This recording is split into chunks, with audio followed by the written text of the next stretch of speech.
I don't really think in musical genres too much. I just like music that surprises me, music that gives me, feelings. That can be like really nice, warm, beautiful sounds. That can be really ugly, like high energetic, loud, weird stuff. So I don't think in genres too much, and I think going through different phases in my life, I also listen to different stuff.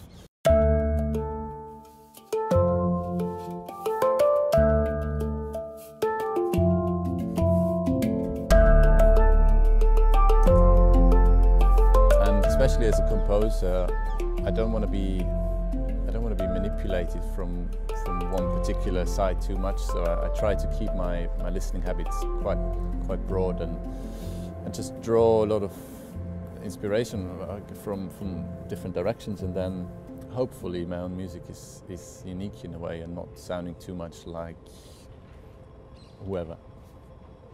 I'm Manu Delago. I'm a handpan player, percussionist, composer from Austria, and I live in London.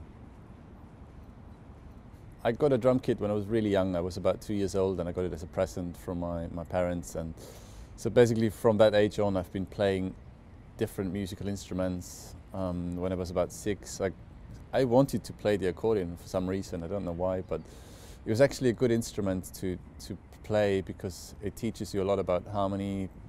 Around 2003, things changed a bit. I started playing the hang, and that gradually got more and more important, and I also started doing more and more sort of, I don't know, like chamber music, quieter music with strings and bass clarinet and all sorts of stuff. In the last 10 years, I sort of really focused on writing music, performing under my own name, with my own band, and then I've also collaborated with a lot of different artists as a drummer and hang player and I guess just percussionist. So that's what I do.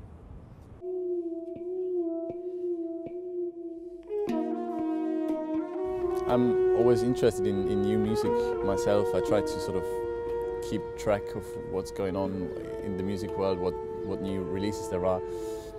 And I guess it happens less and less that I discover something where I think, wow, this is completely different from what I've heard before.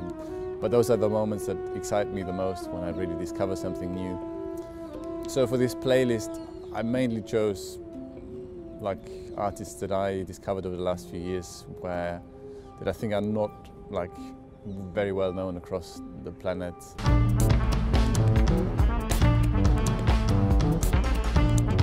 One of the tracks that I've chosen is called Drum Petal, and it's by Needleless. And Needleless is a combination of the bands Kneebody and the producer Daedalus.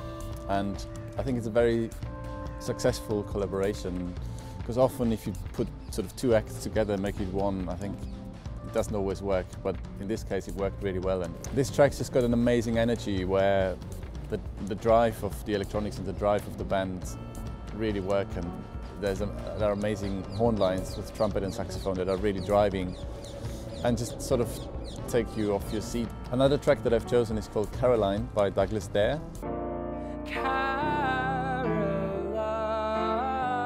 And he's an amazing singer-songwriter from London who's signed to Erase Tapes, and it's really simple. It's basically piano and his voice, and with piano and voice I think so much has been done. It's really hard to do something new, but somehow Douglas Dare managed to really touch me and create an atmosphere.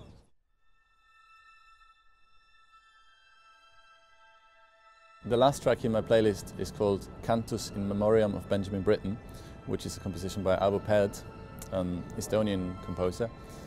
And I'm not very religious, but somehow this music to me seems to be holy in a way that it's just like the perfect music, and his writing's just really like very sparse and minimal, but very well chosen. And this piece is for string orchestra, and basically it's just an A minor scale, so which is like the white keys on the piano going downwards, a descending scale.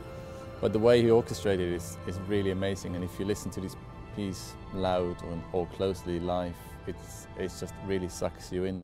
I've never really chosen music that I listen to by the labels, kind of. I somehow, when I was a teenager, all my favorite bands, I didn't really know what labels they're out on or stuff, but then when you release your own music, you sort of have to do some research and, you know, sort of start knowing a bit more about what labels there are. And then on the DeepWaves platform, I already saw that there were some of my favorite labels were already taken, but luckily I found one which I really like that I could basically present now, which is 4AD. They just got some amazing artists. They seem to pick really interesting characters somehow, not just the music but also the characters. For example, at South by Southwest this year, I went to see the 4AD label night, and they had a few bands that I didn't even know about or only knew their name, but then I was totally blown away by just the characters of these bands. Like the Lemon Twigs, for example, are like, I mean, a must-see live performance, even though I wouldn't listen to their music much at home, but it's just an incredible band, and that's like typically well chosen by 4AD or Future Island. I think Bon Iver released something there, and Efterklang, Danish band. So they just got a lot of good music on their label.